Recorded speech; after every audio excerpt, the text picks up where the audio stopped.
Hello everyone. In this video, I would acquaint you with all the important news and events from 1st of September to 10th of September. So let's begin. Students, India surpasses UK to become world's fifth largest economy. So India has surpassed Britain to become world's fifth largest economy. And the change in ranking has pushed UK to the sixth spot as the country continues to grapple with slowdown. Now, talking about Indian economy, it is forecasted to grow more than 7% this year. And on an adjusted basis and using the dollar exchange rate on the last day of the relevant quarter, the size of the Indian economy through March was USD 845.7 billion. Students, please keep this figure in mind. This is important. This is size of the Indian economy. It is USD 845.7 billion. And on the same basis, UK was USD 816 billion. And students, IMF's own forecasts show India overtaking the UK in dollar terms on an annual basis this year, putting the Asian powerhouse behind US, China, Japan, and Germany. So basically, US, if you talk about the top five countries, so we have US at number one, followed by China, Japan, Germany, and India at the fifth rank. And a decade ago, India ranked 11th among the largest economies, while UK was fifth. Students. And if you see in the last almost 10 years, India has progressed from 11th rank to the fifth rank. Students. And the government is expecting the economy to grow at 7.5% in 22-23. And if you talk about the share in the world GDP, students, very important. The share of India's GDP is now 3.5%, as against 2.6% in 2014. And it is expected to cross 4% in 2027, which is the current share of Germany in global GDP. However, students, a very important, pertinent, noteworthy point here is that if we were to talk about the per capita income, so in terms of GDP per capita, India still lags behind most economies in the world. And as per the World Bank data, it has a GDP per capita of $2277 in 2021. Now, contrast this with the GDP per capita. We're talking about the per capita income, students. So contrast this with the per capita income of UK, which is $47,334, right? And China's per capita income is also nearly 6 times that of India's at $12,556.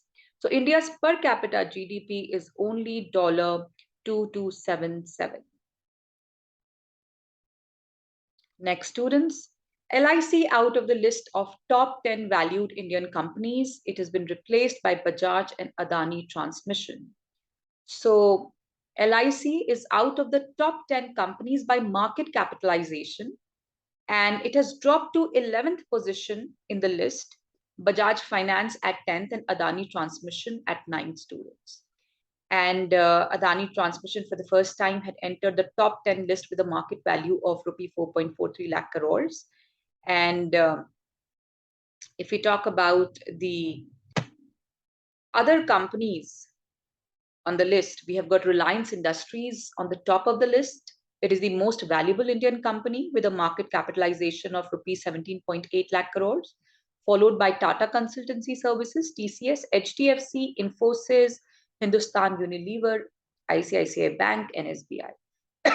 So students, these are some of the most valuable Indian companies.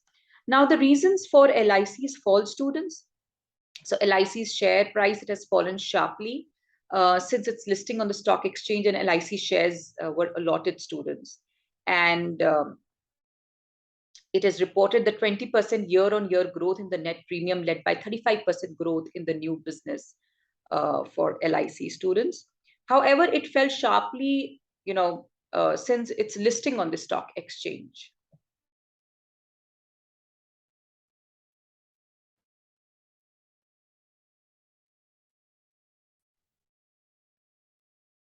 Next, students, INS Vikrant, an indigenous aircraft carrier commissioned by PM Modi. So INS Vikrant commissioned by Modi, Prime Minister Modi, and it is India's first homegrown aircraft carrier. And it is manufactured by Cochin Shipyard, which was commissioned by Prime Minister Narendra Modi students. And the nation's largest warship, weighing 45,000 tons, has finished a year of sea trials.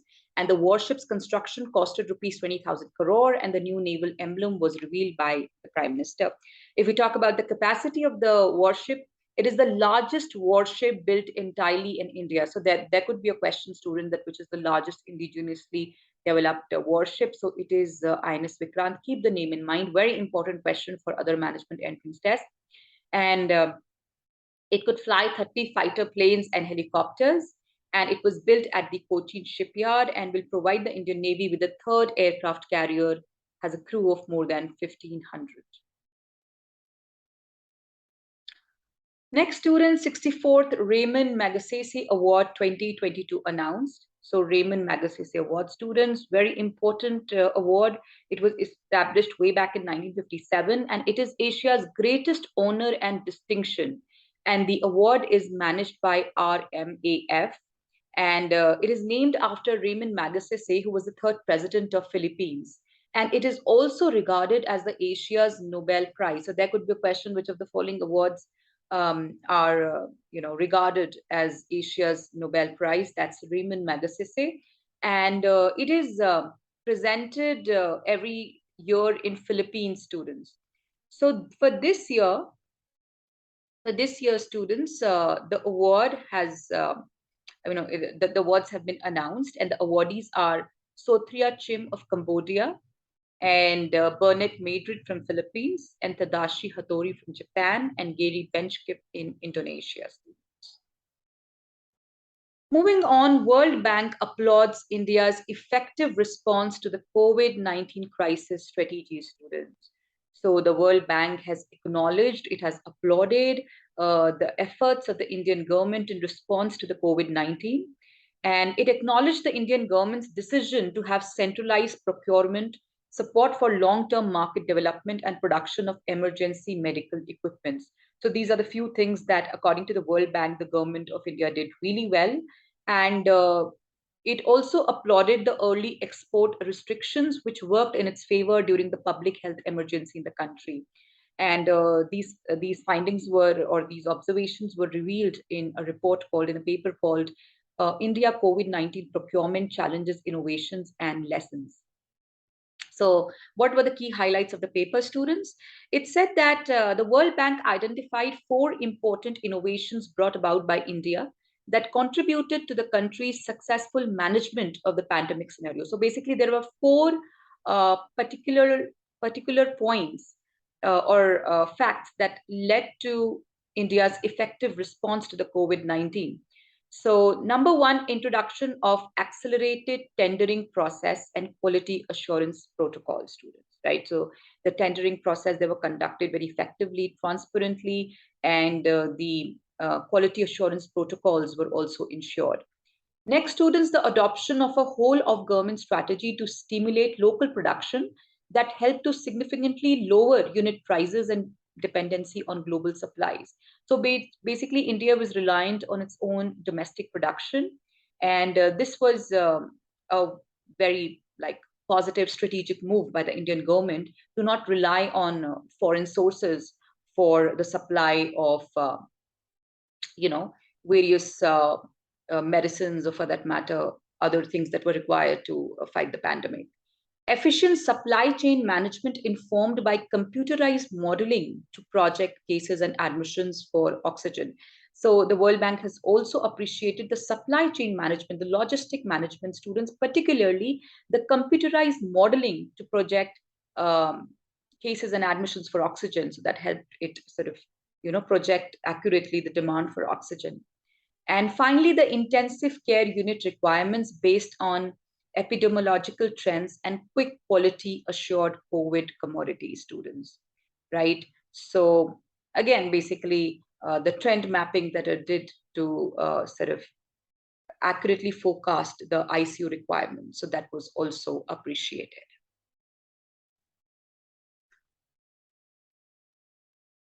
Starbucks named Indian origin executive Lakshman Narasimhan as the CEO.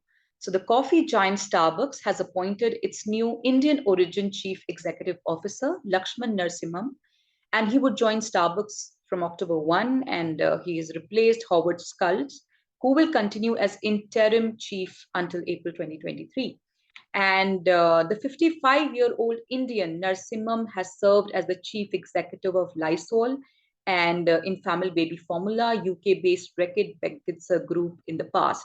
So yet another Indian goes on to head a global organization like Starbucks.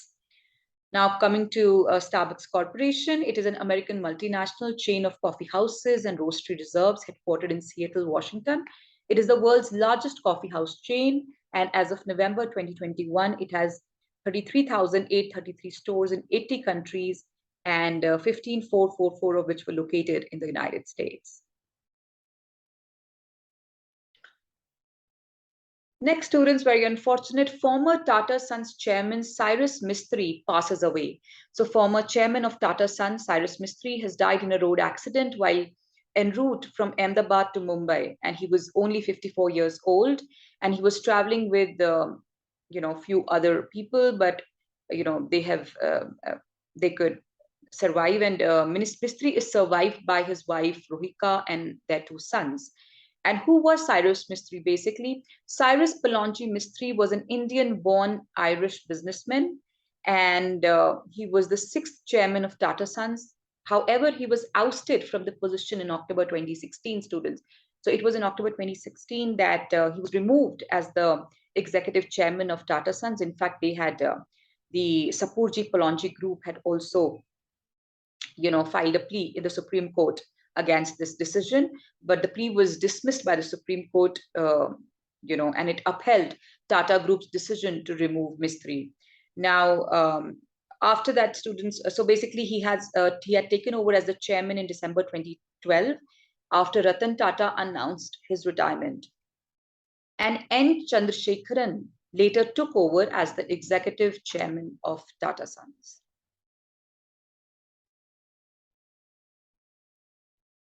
Next, students, Rishi Sunak lost to Liz Truss, who takes over as UK's new Prime Minister. So Liz Truss, students, has been elected as the leader of the ruling Conservative Party and country's next Prime Minister.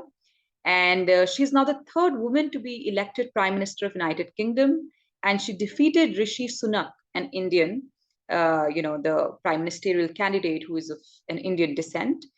He was defeated by Liz Truss by more than 20,000 votes. And, this election comes in the backdrop of the country experiencing the cost of living crisis and industrial unrest and a recession.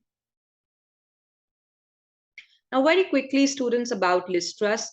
So Mary Elizabeth Truss is a British politician who was born in 1975. She's a Conservative Party's leader and country's incoming Prime Minister. She has held the positions of Minister of Women and Equality since 2019 and Secretary of State for Foreign, Commonwealth and Development Affairs. Talking about Rishi Sunak, he's a British politician, formerly held the position of Chief Secretary to the Treasury from 2019 to 2020.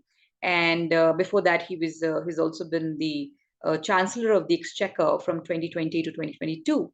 And he served as Richmond's representative in Parliament since 2015 and a member of the Conservative Party.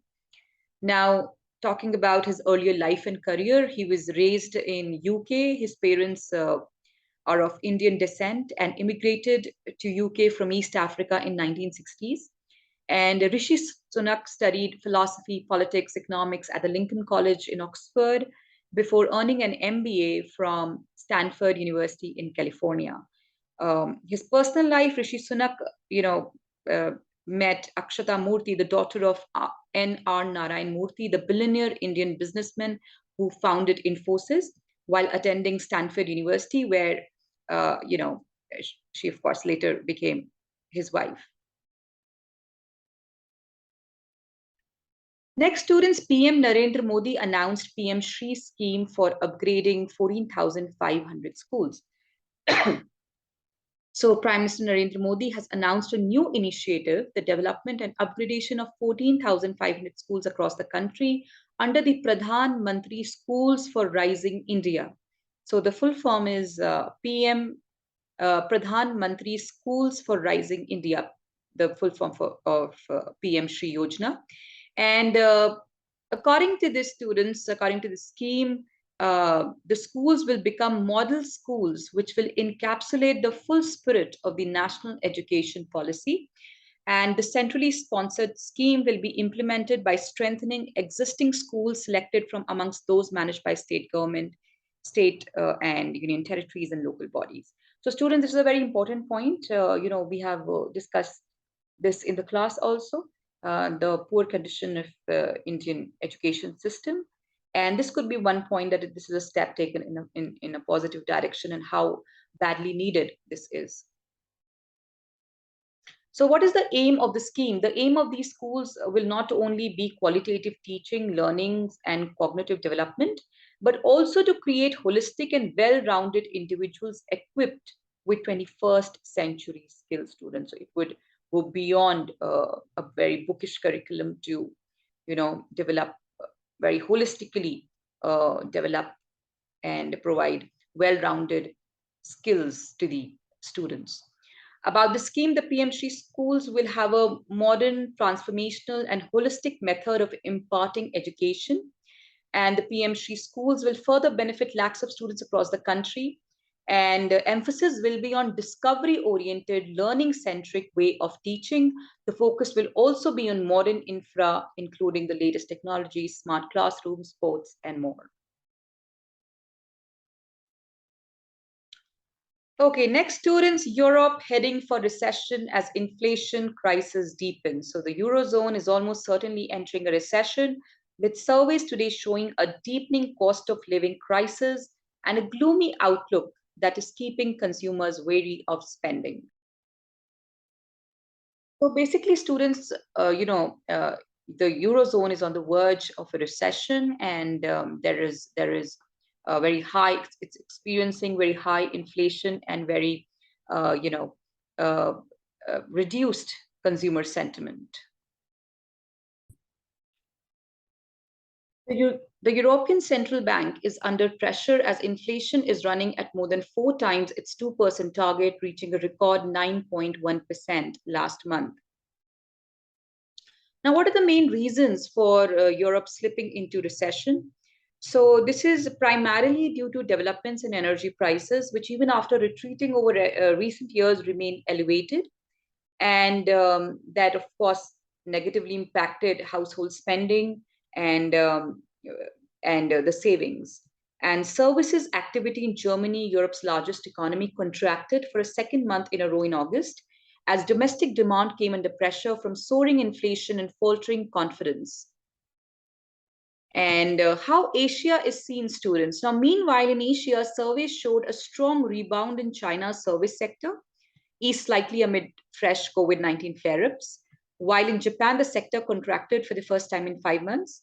But India's dominant services industry grew faster than expected last month, thanks to a solid expansion in demand and a continued easing in cost pressures. So India is doing much better than the other Asian economies, as well as many of the world's advanced countries. Next, students, MasterCard acquires title sponsorship rights for all BCCI internal and domestic matches. So MasterCard has announced its collaboration with the Board Control for Cricket in India, BCCI, and MasterCard will be the title sponsor of all the international matches, including men and women, held on the home ground, domestic cricket matches like the Leap Trophy and Ranji and Adani Trophy.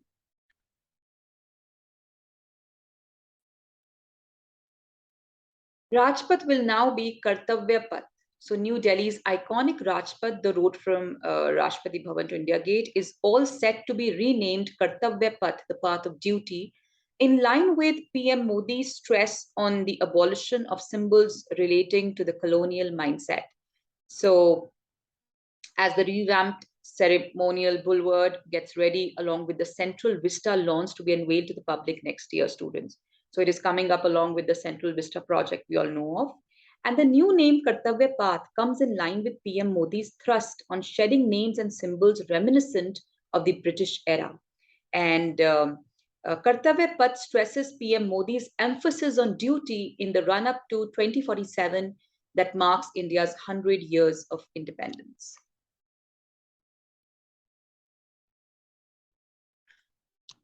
Moving on, students, 3 Indian cities joined UNESCO network of learning cities.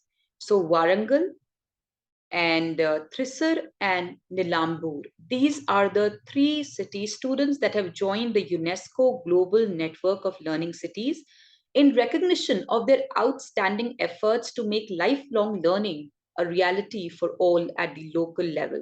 And these 3 cities are among the 77 cities from 44 countries which have joined this network of the world body.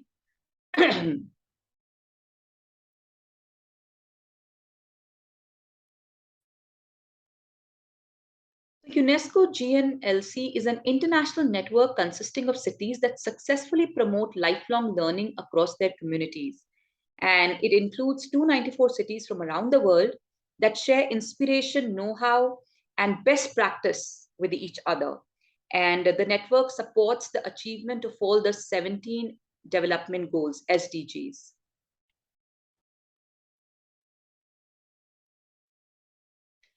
Next, students, Queen Elizabeth II passes away. Buckingham Palace announced.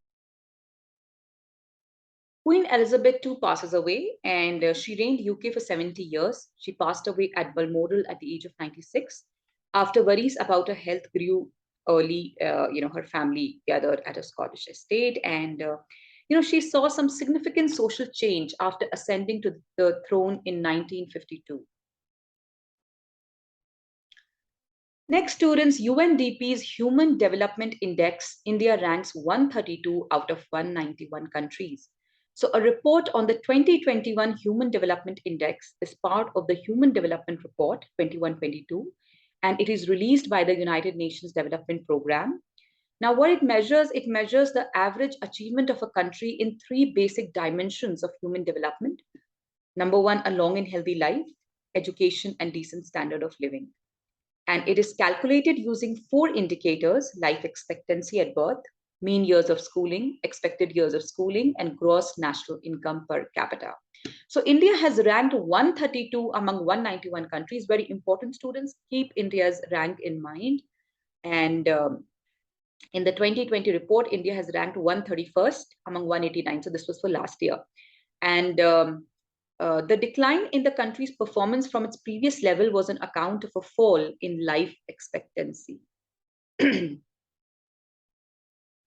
Now, students, India's latest HDI value is of 0.633, places the country in the medium human development category. And the report attributes the drop in HDI to India's falling life expectancy. India's expected years of schooling stands at 11.9 years. And, the female life expectancy dropped from 71 years in 2020 report to 68.8 years. The mean years of schooling for females also declined. And so we can see that by and large this year, our performance worsened from last year.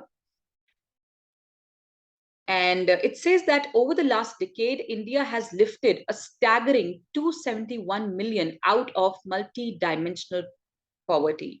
So very important, students, even though India has not performed that well in the report, in the index. However, students, India has lifted a staggering 270 million out of multi-dimensional poverty. So students, this is the complete list of the countries. Not the complete list, but the most relevant ones. So here, if you see the top 10, we've got Switzerland at number 1, Norway number 2, Iceland at number 3. Then we have UK at number 18, Japan at 19, United States at 21, China at 79, and India at 132.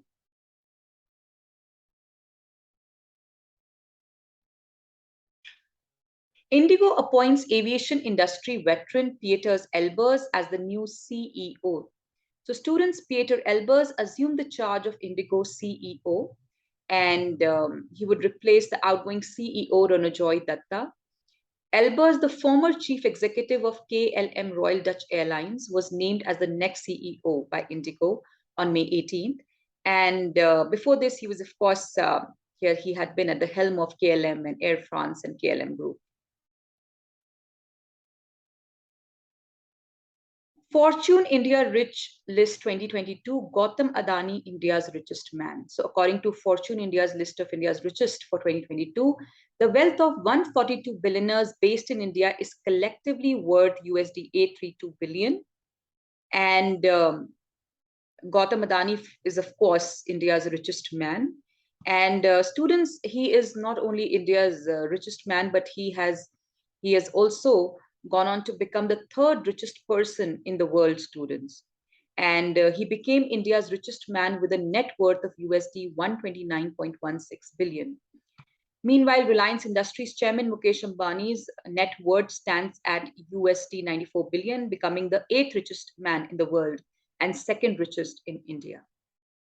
So this is the list of the 10 richest people in the country. So Gautam Adani at number 1, followed by Mukesh Ambani. And if you see, there's quite some difference between the wealth of Mukesh Ambani and Gautam Adani. Then followed by Shapoor Mistry and Cyrus Mistry family. Then the Mani Group, Azim Premji, Cyrus Poonawalla, Shiv Nadar, Kumar Mangalam Birla, Adi Godrej, and then the Bajaj family. So that's all for this video, students. I'll see you next week with another video on current affairs. Thank you so much.